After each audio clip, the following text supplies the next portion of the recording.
माँ, क्या अभी तक पापा नहीं आए? मेरे पेट में बहुत दर्द हो रहा है। क्या आज फिर हमें भूखा सोना पड़ेगा? हाँ माँ, भैया ठीक कह रहा है। मुझे भी नींद नहीं आ रही। ऐसे लग रहा है जैसे मेरे अंदर कुछ टूट रहा है। क्या आज पापा हमारे लिए मीठा फल लाएंगे? मेरे प्यारे बच्चों, थोड़ा सा सब्र करो। बस तुम्हारे पापा जंगल के उस पार गए हैं, जहाँ ढेर सारे मीठे मीठे फल हैं। वो जरूर कुछ न कुछ लेकर आएंगे। बस अपनी आंखें बंद करो और सोचो कि तुम एक बहुत बड़े मीठे फल के पेड़ के ऊपर बैठे हो। अरे ओ कोमल, बंद कर ये झूठी तसल्लियां देना बंद कर। तेरे इस चूं से तेरे बच्चों का पेट नहीं भरने वाला। जब से तू इस घर में आई है तो मनहूसियत पूरे घर में छा गई है। मेरा बेटा बंटी, जो कभी जंगल का सबसे शक्तिशाली पक्षी था, आज हड्डियों का ढांचा बन गया है, सिर्फ तेरे कारण। इन मनहूस बच्चों का पेट पालने के लिए। माँ जी, ऐसा ना कहें। बच्चे तो मासूम होते हैं। और माँ जी, इन सब में मेरा क्या कसूर है? मैं तो खुद कई दिनों से सिर्फ पानी पीकर ही गुजारा कर रही हूँ। कसूर तेरी किस्मत का है। देखो जरा, रात आधी गुजर गई है और मेरा बेटा अभी तक किसी खतरे में भटक रहा होगा। सुन ले, अगर इसे कुछ हो गया तो मैं तुझे जीने नहीं दूंगी। तभी बंटी चिड़ा थका हारा घर लौट आता है। कोमल, माँ, मुझे माफ कर देना। मैंने पूरा जंगल छान मारा। चीलों से छुपकर मैं दूर दूर जंगल तक गया, पर कहीं भी मुझे कुछ खाने के लिए नहीं मिला। जंगल में सूखा पड़ा है, कहीं से कोई दाना तक नहीं मिल रहा। बंटी जी, आप आ गए हैं, यही बहुत है। ऊपर वाला सब ठीक कर देगा। आप आराम करें, आपके पंख घायल हो चुके हैं। आराम? ये आराम का समय है? फिर बंटी चिड़ा अपने घोंसले में सो जाता है और कोमल चिड़िया अपने पति के पंखों पर मरहम लगाती है। अगली सुबह हो जाती है। बंटी सुबह सवेरे ही दाने की खोज में निकल जाता है। कोमल चिड़िया अपने बच्चों को लिए बाहर बैठी हुई थी। तभी बिजली कवि मीठे फलों की टोकरी लिए वहाँ आती है। अरे कोमल बहन, अभी तक यहीं बैठी हो? मैं यहाँ से घर जा रही थी तो बच्चों के रोने की आवाज सुनकर मेरा कलेजा मुंह को आ गया। देखो कैसे इन मासूम बच्चों के चेहरे पीले पड़ गए हैं। ऐसा कहते हुए बिजली कवि एक मीठा फल उन बच्चों के सामने रखती है। ये लो बबलू और मीना, ये मीठा फल खा लो। तभी चिड़िया की सास भी वहाँ आ जाती है। अरे बिजली, तेरे पास इतना फल कहाँ से आया? पूरे जंगल में तो सूखा पड़ा है, पक्षी मर रहे हैं भूख से, और तेरे पास ये फलों से भरी हुई टोकरी। माँ जी, मेरे जैसा दिमाग हो तो सब कुछ मिलता है। मैंने सुना है आपका बेटा बंटी पूरी रात भटकता रहा है, पर इसे खाने को कुछ नहीं मिला। सच तो ये है कि वो मेहनत तो करता है, लेकिन किस्मत का मारा है। बिजली बहन, आपका फल देने के लिए बहुत बहुत धन्यवाद। लेकिन आप यहाँ क्यों आई हैं? मैं जानती हूँ कि बगैर किसी मकसद के आप किसी के पास नहीं जाती। तौबा तौबा, कोमल, तुम मुझे इतना गलत समझती हो। मैं तो सिर्फ मदद करने के लिए आई थी। मैं तो तुम्हें बताने आई थी कि नदी के उस पार काला महल है, जिसकी मालकिन एक बहुत बड़ी और दयादिल चील है। इसे अपने अंडों की निगरानी के लिए एक नौकरानी की जरूरत है। बदले में वो उसे इतना अनाज और सोना देगी कि आने वाली 7 नस्लें शाही जिंदगी गुजारेंगी। नहीं बिजली, सब जानते हैं जो पक्षी भी नदी के उस पार काले महल में गया है वो कभी वापस नहीं आया। मैं अपने बच्चों को छोड़कर कहीं नहीं जाऊंगी। तो ठीक है चिड़िया, मत जाओ। अपने सामने इन बच्चों को मरते हुए देखो। जरा देखो अपने बच्चों को, भूख के कारण कैसे कमजोर हो गए हैं। कल को ये मर गए तो तुम्हें पछताना पड़ेगा। माँ वही होती है जो अपनी संतान के लिए अपनी जान खतरे में डाल दे, वो नहीं जो इनका तमाशा देखे। हाँ कोमल, बिजली ठीक कह रही है। तू तो बहुत बड़ी नेक बनती थी, अब अपने बच्चों की जिंदगी के लिए इतनी सी कुर्बानी नहीं दे सकती। बंटी को मैं संभाल लूंगी, तू बस जा और अनाज लेकर आ जा। अगर तू ना गई तो मैं समझूंगी कि तू इन बच्चों की सगी माँ नहीं है, बल्कि इनकी दुश्मन है। कोमल चिड़िया अपने बच्चों की तरफ देखती है जो भूख से नाडाल होकर जमीन पर पड़े थे। वो रोते हुए कहती है, क्या क्या वो वाकई ही हमें अनाज देगी? क्या मेरे बच्चे पेट भरकर खाना खाकर सो सकेंगे? हाँ हाँ चिड़िया बहन, बस रात की ही तो बात है। तुम रात में जाओगी, अंडों का पहरा दोगी और सुबह होते ही अनाज का ढेर लेकर घर वापस आ जाया करोगी।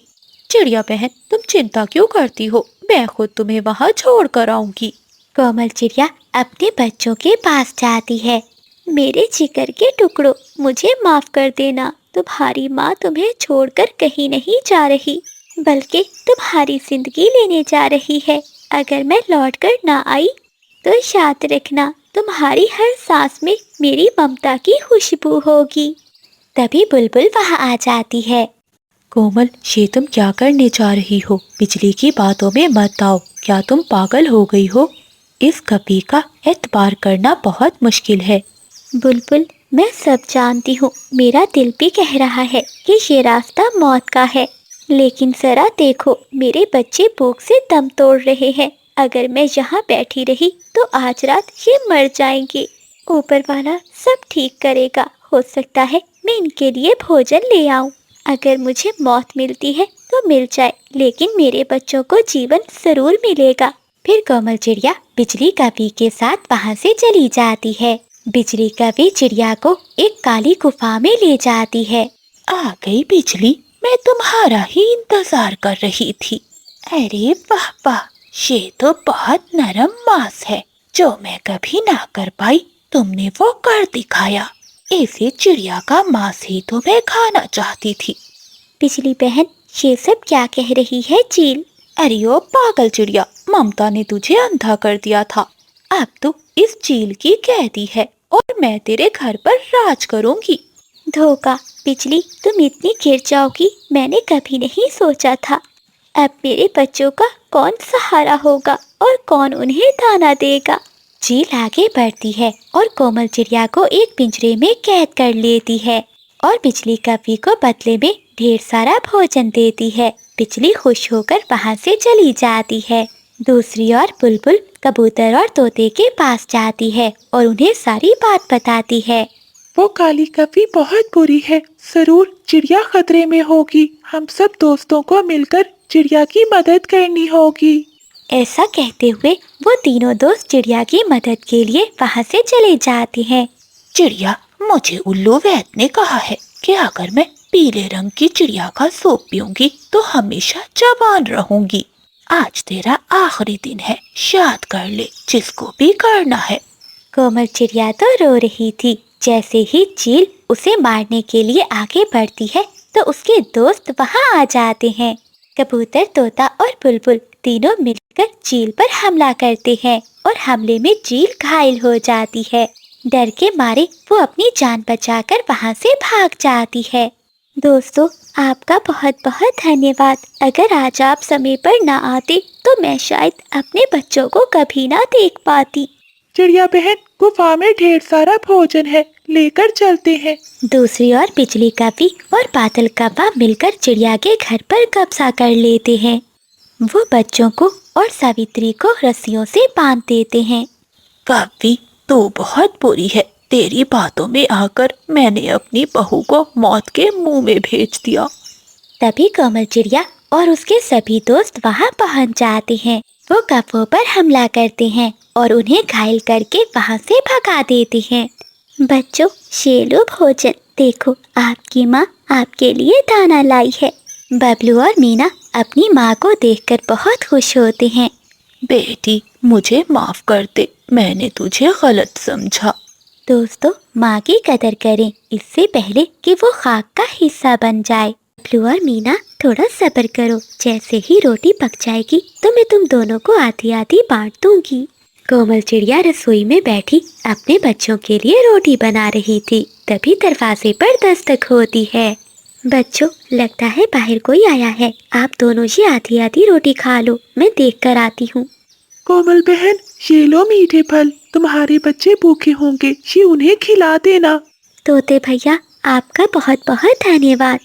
आप इस मुश्किल समय में हमारी मदद कर रहे हैं। हाँ चिड़िया बहन, जंगल में कई अरसों से बारिश नहीं हुई, इसलिए जंगल में सूखा पड़ा है।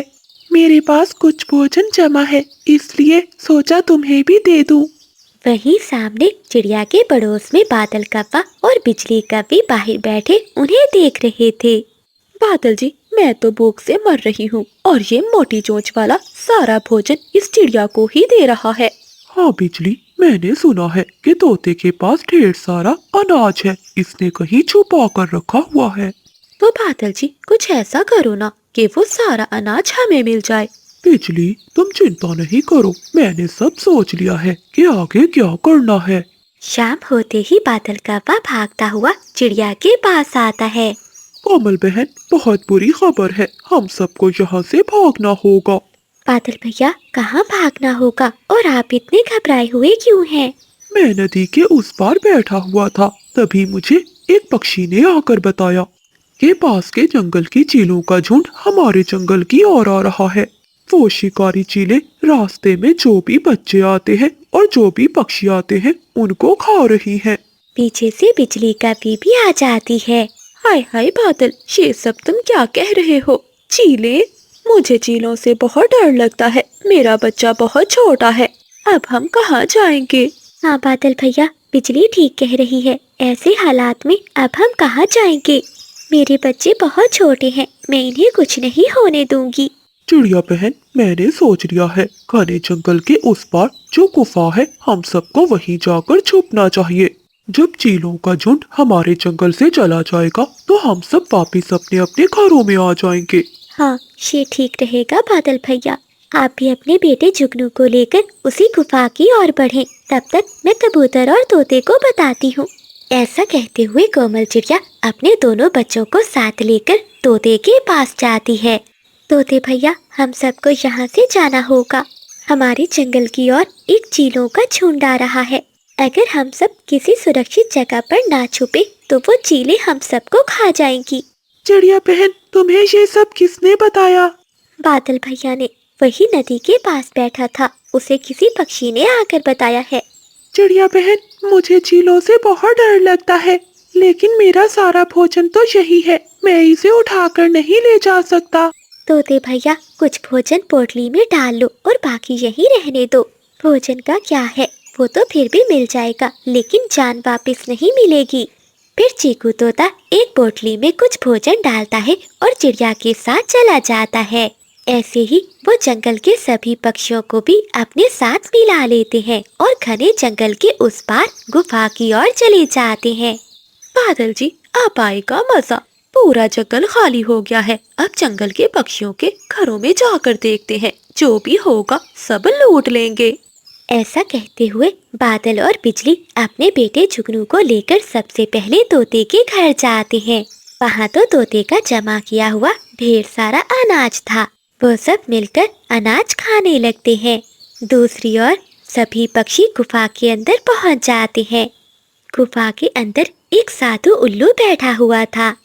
अरे पक्षियों, तुम सब यहाँ सब ठीक तो है ना? और सभी पक्षी इतने डरे हुए क्यों हो? साधु उल्लू जी, क्या आपको नहीं मालूम कि कुछ खूनी चीलें हमारे जंगल में घुस आई हैं? वो तो सभी पक्षियों को ढूंढ ढूंढ कर मार रही हैं। उन्हीं से छुपने के लिए हम सब पक्षी इस गुफा में आसरा लेने आए हैं। चिड़िया बेटी, कौन सी चीलें? मैं तो अभी दूसरे जंगल से होकर आया हूँ, वहाँ तो कुछ भी नहीं था। लगता है तुम्हें किसी ने बड़ा धोखा दिया है। चिड़िया बहन, लगता है उन कौवों ने हमारे साथ धोखा किया है। हम सबको यहाँ भेजकर वो हमारे घरों में जो भी होगा वो सब चुरा लेंगे। हम सबको अभी लौटकर उन कौवों को पकड़ना चाहिए। तोते ने इतना कहा ही था कि अचानक बाहर जंगल का मौसम पूरा बदल जाता है। दिन में भी काली रात हो जाती है और तेज हवाएं चलने लगती है। बादल जोर जोर से गरजते हैं और साथ में बारिश भी शुरू हो जाती है। ऊपर वाला जो भी करता है सब भले के लिए ही करता है। देखो पक्षियों, बाहर का मौसम बहुत खराब है। अगर आज तुम सब अपने घरों में होते तो तुम सबका बचना बहुत मुश्किल था, लेकिन ऊपर वाले ने तुम्हें सुरक्षित यहाँ पहुँचा दिया। आज की रात तुम सब यहीं रुको, जब बारिश रुक जाएगी तो सुबह अपने अपने घरों को लौट जाना। बाहर का मौसम देखकर सभी पक्षी डर जाते हैं और रात उस गुफा में गुजारने का ही सोचते हैं। दूसरी ओर कौवे जो जंगल के सभी पक्षियों का भोजन चुराकर अपने घर में बैठे हुए थे, वो तो इस तूफान को देखकर कांप रहे थे। हवाएं बहुत तेज थीं। तभी हवाओं के एक तेज झोंके से उनका घर नीचे गिरकर टूट जाता है। बादल कौवा तो बच जाता है, लेकिन बिजली और जुगनू छत के नीचे दब जाते हैं। दिलजी बचाओ, मुझे और जुगनू को इस छत के नीचे से निकालो। बिजली, अगर मैं यहाँ खड़ा रहा तो मैं भी मर जाऊंगा। मैं अब तुम दोनों को नहीं बचा सकता, मुझे माफ कर देना, मैं जा रहा हूँ। ऐसा कहते हुए बादल कौवा वहाँ से अपनी जान बचाने के लिए भाग जाता है। बिजली कौवे को अपने किए पर अब बहुत पछतावा हो रहा था। आज उसकी वजह से उसके बच्चे की जान भी खतरे में थी। वो तूफानी रात गुजर जाती है। अगली सुबह जब जंगल के सभी पक्षी वापस लौटते हैं तो वो कौवों को नीचे दबा देखकर उन्हें निकालने की कोशिश करते हैं। बिजली का बेटा जुगनू ये सब बर्दाश्त नहीं कर पाता और वो मर जाता है, लेकिन बिजली बच जाती है। चिड़िया बहन, मैंने तुम्हारे बच्चों को मौत के मुंह में धकेला। आज मेरी वजह से ही मेरा बच्चा मर गया और बादल हमें छोड़कर चला गया। मैं तुम सबके साथ पूरा करने चली थी और उल्टा अपने ही पाँव पर कुल्हाड़ी मार बैठी। बिजली कौवी ये सब सदमा बर्दाश्त नहीं कर पाती और वो पागल हो जाती है। दूसरी ओर बादल कौवा भी जब पहाड़ों के पास से गुजरता है तो कुछ चिलें उन्हें अपना शिकार बना लेती है। ऐसे बादल कौवे को अपने किए की सजा मिल जाती है। तो प्यारे दोस्तों, इस कहानी को लाइक, चैनल को सब्सक्राइब और अपने दोस्तों के साथ शेयर करना मत भूलिएगा। आपका धन्यवाद। कुछ घाव समय के साथ साथ भर जाते हैं, लेकिन माँ से बिछड़ने का दुख वो है जो आत्मा को खा जाता है। कोमल चिड़िया की जिंदगी इसी समय रुक गई थी जब इसकी माँ इसे अकेला छोड़कर चली गई। आकाश चिड़ा जो अपनी बेटी की उदासी बर्दाश्त नहीं कर पा रहा था, एक ऐसे फैसले की तरफ बढ़ रहा था जो इसका घर बसा देता या सब कुछ राख कर देता। कोमल बेटी, कब तक ऐसे अकेली बैठी रहोगी? तुम्हें एक माँ के प्यार की जरूरत है और मुझे एक सहारे की। कल बिजली कौवी आ रही है, वो तुम्हारी नई माँ होगी। बाबा, क्या वो मुझे मेरी सगी माँ जैसा प्यार देगी? हाँ बेटा, वो तुमसे बहुत प्यार करेगी। उसकी भी एक बेटी है, वो तुम्हारे जितनी है। तुम दोनों मिलकर खुश रहना। अगली सुबह सूरज की पहली किरण के साथ बिजली कौवी अपनी बेटी पिंकी को लेकर वहां पहुंच जाती है। बिजली कौवी पूरे जंगल में अपनी लालच की वजह से मशहूर थी। इसे पता था कि आकाश एक भोला भाला मेहनती चिड़ा है जिसने अपनी मेहनत से ढेर सारा सोना और अनाज जमा कर रखा है। वो ममता का निकाब पहनकर इस घर को लूटने आई थी। आकाश जी, देखो मैं कोमल के लिए क्या लाई हूँ। आज से ये घर मेरा है और कोमल मेरी बेटी है। मेरी पिंकी और ये कोमल दोनों मिलकर खेलेंगी। मुझे तुम्हारी कसम, मैं तुम्हारी बेटी की आंखों में एक भी आंसू नहीं आने दूंगी। पास बैठा मिठू तोता बिजली को देखकर बोलता है, आकाश भैया, कौवी और चिड़े का जोड़ नहीं बनता। पानी और आग का रिश्ता मत जोड़ो, पछताओगे। अरे तोते जी, अपनी अकल अपने पास रखो। मैं यहाँ प्यार बांटने आई हूँ, तुम्हारी बातें सुनने नहीं।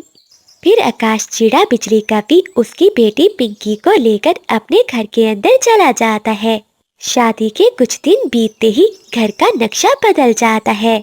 शेर की खाल पहन लेने से गिद्दड़ शेर नहीं बन जाता। जैसे ही आकाश चिड़ा दाना लेने दूर जाता है तो बिजली कौवी मलका बन जाती है। कोमल जो शहजादियों की तरह रहती थी, अब अपने ही घर में एक नौकरानी बन चुकी थी। कोमल चिड़िया अपने घोंसले में सोई हुई थी। तभी बिजली कौवी आकर चिड़िया को लात मारती है और उठाती है।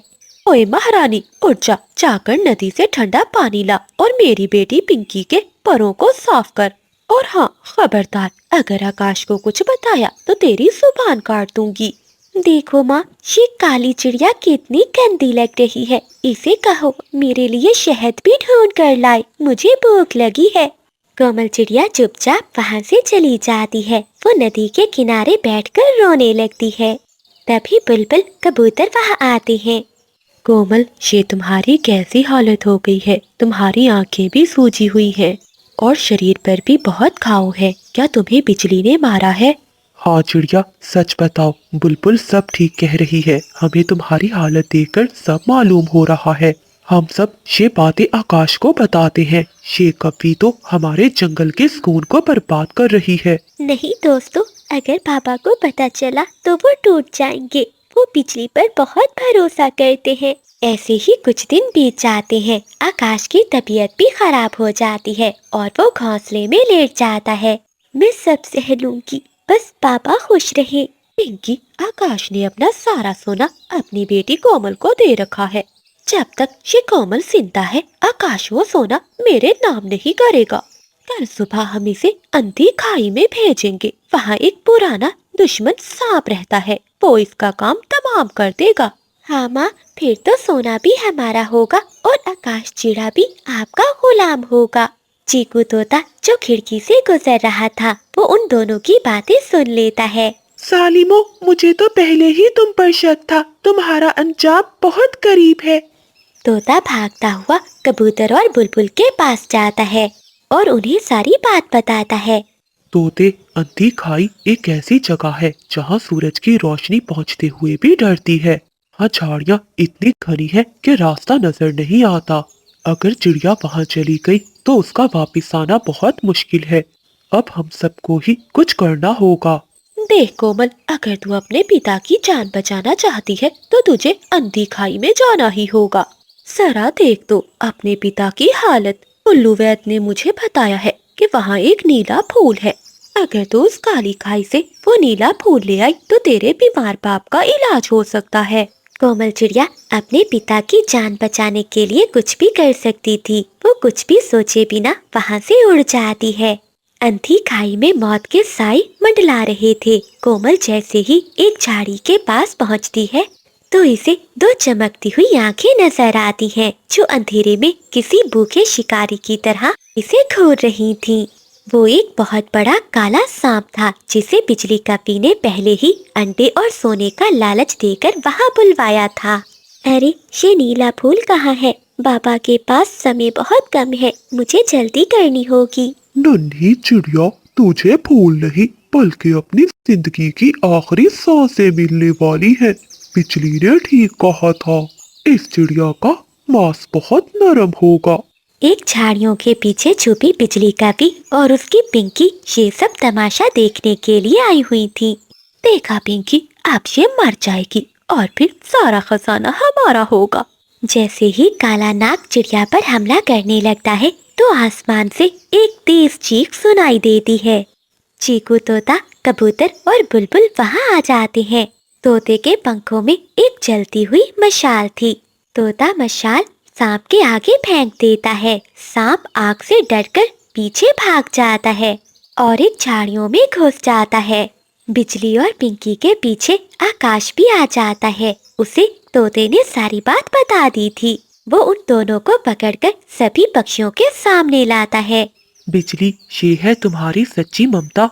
तुम मेरी बेटी को इस जहरीले नाग के सामने फेंककर तमाशा देख रही हो।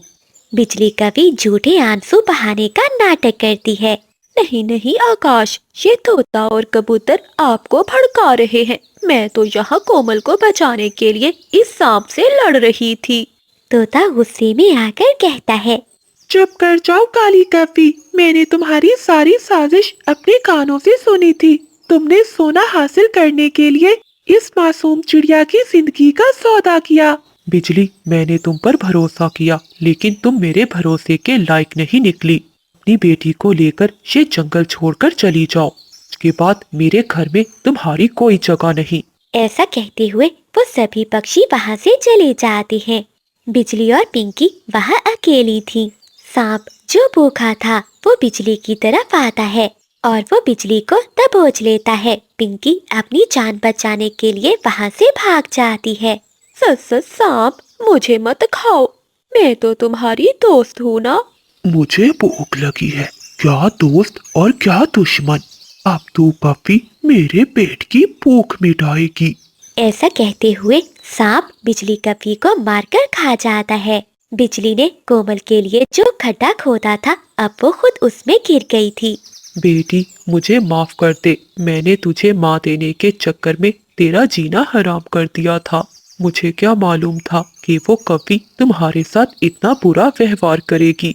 बाबा आप ठीक हो जाएं, मेरे लिए यही बहुत बड़ा खजाना है। दोस्तों याद रखें, रिश्ते कागज के टुकड़ों या सोने के सिक्कों से नहीं बनते। धोखा और फरेब की इमारत एक न एक दिन गिर जाती है। सच्ची ममता वो नहीं जो जन्म दे, बल्कि वो है जो हिफाजत करे। कोमल के सब्र और इसके दोस्तों की वफादारी ने साबित कर दिया कि नेकी का रास्ता कठिन जरूर है, लेकिन मंजिल हमेशा सुंदर होती है। कुछ दुख ऐसे होते हैं जो पक्षियों को अंदर से खोखला कर देते हैं। कोमल चिड़िया का पति बंटी 2 साल पहले विदेश के जंगल गया था ताकि वो अपने परिवार के लिए खुशियाँ खरीद सके, लेकिन इसे क्या मालूम था कि पीछे इसकी माँ सवित्री कोमल की जिंदगी को नर्क बना देगी। ए हवाओ, क्या मेरा कोई संदेश मेरे पति तक पहुंचा सकती हो? इसे कहना कि इसकी कोमल अब टूट रही है। इसकी माँ का जुल्म अब मुझसे बर्दाश्त नहीं हो रहा। ऐसा कहते हुए चिड़िया रोने लगती है। अगली सुबह सूरज निकलते ही सावित्री सास का शोर पूरे जंगल में गूंजने लगता है। वो एक नरम घोंसले में बैठी थी और इसके सामने ढेर सारे मीठे फल थे। अरे ओ कोमल, कहाँ मर गई? सूरज सर पर आ गया है और अभी तक तूने नदी से ताजा पानी नहीं लाया और मेरे पाँव में बहुत दर्द हो रहा है, आकर जरा मालिश कर दे। कोमल चिड़िया अपने बेटे बबलू के पास बैठी हुई थी। उसे बहुत तेज बुखार था। वो अपनी सास के पास जाती है। माँ जी, बबलू को बहुत तेज बुखार है, मैं इसे ऐसे छोड़कर नदी पर नहीं जा सकती। अगर थोड़ा सा दाना है तो मेरे बेटे के लिए दे दें, कल से इसने कुछ नहीं खाया। अच्छा, तेरे लाडले को बुखार है तो मैं क्या करूं? ये दाने और मीठे फल मेरे भतीजे बादल और इसकी पत्नी बिजली के लिए रखे हैं। आज वो मुझसे मिलने आ रहे हैं। तुम माँ बेटे जैसे मनहूसों के लिए मेरे घर में कुछ भी नहीं है। जा, अभी जाकर पानी लेकर आ, वरना घर से निकाल दूंगी। कोमल चिड़िया चुपचाप रोती हुई वहाँ से मटका लेकर चली जाती है। नदी पर बैठी चिड़िया रो रही थी। तभी कबूतर और तोता वहाँ आते हैं।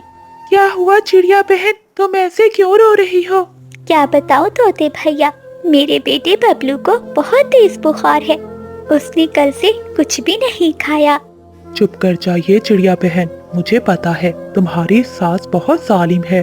उसने तुम्हें कुछ नहीं दिया होगा। मेरे पास ये मीठा फल है, तुम रख लो, जाकर बबलू को दे देना। कबूतर भैया, आपका बहुत बहुत धन्यवाद। आप दोनों की वजह से ही तो मैं आज जिंदा हूँ, वरना भूख के कारण तो मैं और मेरा बेटा कब का मर जाते। फिर कोमल चिड़िया पानी और मीठा फल लेकर वहाँ से चली जाती है। वो चुपके से अपने बेटे को वो मीठा फल खिलाती है। ये लो मेरे बबलू, जब तुम्हारे पापा आएंगे तो तुम्हारे लिए ढेर सारे मीठे फल लाएंगे। बबलू वो मीठा फल खा लेता है। कोमल चिड़िया की आंखों में आंसू थे। अगली सुबह बादल कौवा और बिजली कभी आ जाते हैं। चिड़िया की सास उन्हें देखकर बहुत खुश होती है। वो उन्हें तरह तरह के मीठे फल खिलाती है। बादल और बिजली सिर्फ सावित्री के प्यार के नहीं, बल्कि इसकी जायदाद और इन पैसों के भूखे थे जो बंटी चिड़ा विदेश के जंगल से भेजता था। खाला जान, आप बहुत भोली है। ये कोमल रोजाना तोते और कबूतर से मिलती है और आपकी खूब शिकायतें करती है। ये तो चाहती है कि बंटी वापिस आ जाए और फिर ये दोनों मिलकर आपको इस घर से बाहर निकाल दें। हाँ खाला, ये चिड़िया बहुत मनहूस है। जब तक यहाँ है आपकी सेहत कभी ठीक नहीं होगी। मैं तो कहता हूँ इसे कहीं ऐसी जगह पर भेज दे जहाँ से ये कभी लौट कर ना आए। लेकिन बादल बेटा, मैं कहाँ भेजूं इस मनहूस को? खाला जान, आप चिंता क्यों करती हैं? मेरे पास एक प्लान है। ऐसा कहते हुए बिजली का भी चिड़िया की सास को कुछ बताती है। रात होते ही आसमान पर बादल गरजने लगते हैं और काली घटाएं छा जाती हैं। देखते ही देखते जंगल में बहुत तेज बारिश शुरू हो जाती है। चिड़िया की सास अपनी बहू को पास बुलाती है। बादल और बिजली भी पीछे बैठे मुस्कुरा रहे थे। देख कोमल, अगर तू चाहती है कि तेरे बच्चे को खाना और दवा दूं, तो तुझे अभी नदी के उस पार काले खार में जाना होगा। वहाँ एक नीला मोती है जो मेरी बीमारी का इलाज है। मुझे कप्पों ने बताया है कि अगर मैं उस नीले मोती का पानी पीऊंगी तो ठीक हो जाऊंगी। तू जा, अभी इसी समय जा और जाकर वो नीला मोती लेकर आ। अगर ना लाई तो उसी समय तुझे और तेरे बच्चे को इस तूफानी रात में बाहर निकाल दूंगी। माँ जी, इतनी रात को? आपको तो पता है जंगल में बहुत तेज हवाएं हैं और बारिश भी। ऐसी हवाओं में उड़ना बहुत मुश्किल है और काली कार तो नदी के उस पार है। वहाँ जाना बहुत मुश्किल है। देखा खाला जान, आपकी बीमारी की इसे कोई चिंता नहीं। ये तो चाहती है कि आप मर जाएं। ऐसे बिजली का भी चिड़िया की सास को भड़का रही थी। ठीक है माँ जी, मैं जाती हूँ। कोमल चिड़िया अपने जिगर के टुकड़े को भूखा और बीमार देखकर खामोशी से तूफान में निकल जाती है। हवा बहुत तेज थी, वो बहुत मुश्किल से उड़ पा रही थी। नदी का पानी भी शोर मचा रहा था। कोमल चिड़िया बारिश में भीगती हुई नदी को पार करने की कोशिश कर रही थी। वो उड़ते उड़ते एक पेड़ से टकरा जाती है और घायल हो जाती है। ए ऊपर वाले, माँ जी ने मुझे किस मौत के मुंह में भेज दिया है, लेकिन मुझे अपनी जान की कोई परवाह नहीं, बस मेरे बच्चे की रक्षा करना। ऐसा कहते हुए चिड़िया फिर से उड़ती है, लेकिन हवा के एक तेज झोंके से वो नदी में गिर जाती है। कोमल चिड़िया नदी के बहाव में बह जाती है। तभी तोता, कबूतर और बुलबुल वहाँ आते हैं और वो चिड़िया को नदी से बाहर निकालते हैं। कोमल की सांसें उखड़ रही थी, लेकिन इसके दिल में सिर्फ एक ही चिंता थी कि इसका बच्चा भूखा और बीमार है। दूसरी ओर बादल जोर से गरजते हैं और बिजली चिड़िया की सास के घर की छत पर गिरती है। सावित्री का घर तो जलने लगता है। छत का एक हिस्सा टूटकर सावित्री पर आकर गिरता है। बादल, बिजली, मुझे यहाँ से बचाओ, जल्दी करो वरना मैं मर जाऊंगी। मेरे पंख जल रहे हैं।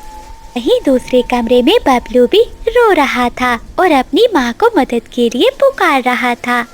माँ बचाओ, मुझे बहुत डर लग रहा है। माँ, तुम कहाँ हो माँ? बिजली और बादल चिड़िया की सास के सारे गहने एक पोटली में डाल लेते हैं। अरे बुढ़िया, अब हम तुम्हें क्यों बचाएं? सारा माल तो हमारे हाथ लग गया है। अब तुम मरो या जियो, हमें इससे क्या। चलो बादल जी, हम तो चले। ऐसा कहते हुए कौवे वहाँ से चले जाते हैं। कोमल चिड़िया घायल हालत में पक्षियों के साथ अपने घर पहुँचती है तो वो कांप जाती है। वो घर में जाने की कोशिश करती है। कोमल बहन, अंदर मत जाओ, सब खत्म हो चुका है। नहीं तोते भैया, मेरा बच्चा अंदर है। मेरा बबलू तड़प रहा है। अगर मेरा बच्चा नहीं रहेगा तो मैं भी नहीं रहूंगी।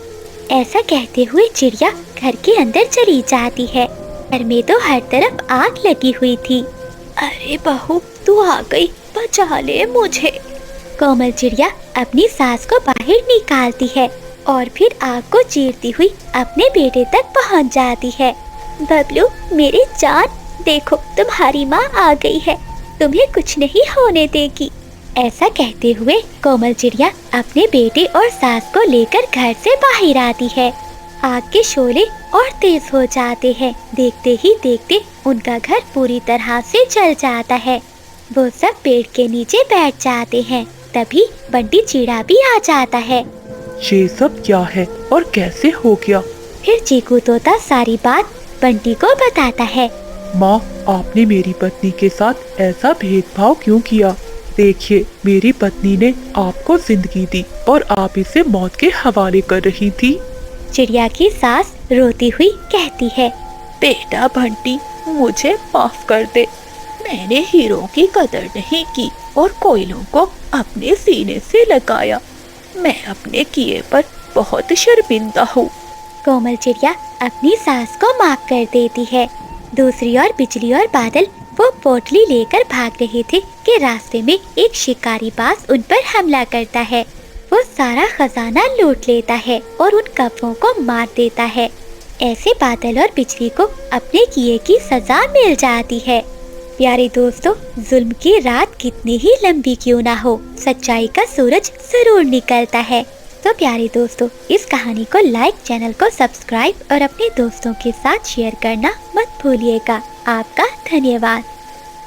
चांदनी चिड़िया माँ बनने वाली थी। वो जल्द ही अंडे देने वाली थी। वो तेज बारिश में अनाज की खोज में जंगल में घूम रही थी। तभी चिड़िया को एक अनाज का खेत दिखाई देता है। अरे वाह, यहाँ तो ढेर सारा दाना है। अब मैं रोज यहीं से दाना लेकर जाऊंगी। कल आते समय मैं बंटी और चीकू भैया को भी साथ लेकर आऊंगी।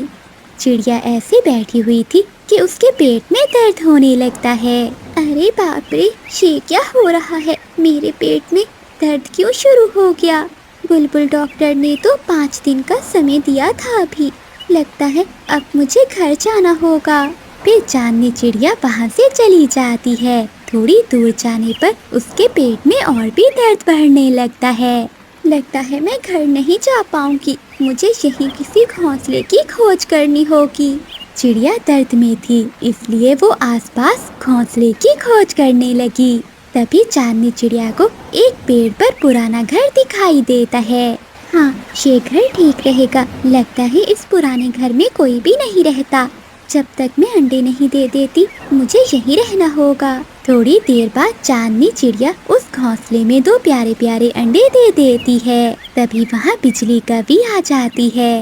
अरे कौन है तू चिड़िया, और यहाँ क्या कर रही है? कवि बहन, मेरा नाम चांदनी है। मैं यहाँ अनाज की खोज में आई थी, लेकिन घर जाते समय मेरे पेट में बहुत दर्द शुरू हो गया। मैं घर तक जाने का इंतजार नहीं कर सकती थी। तभी मुझे ये घर दिखाई दिया और मैं यहाँ आ गई।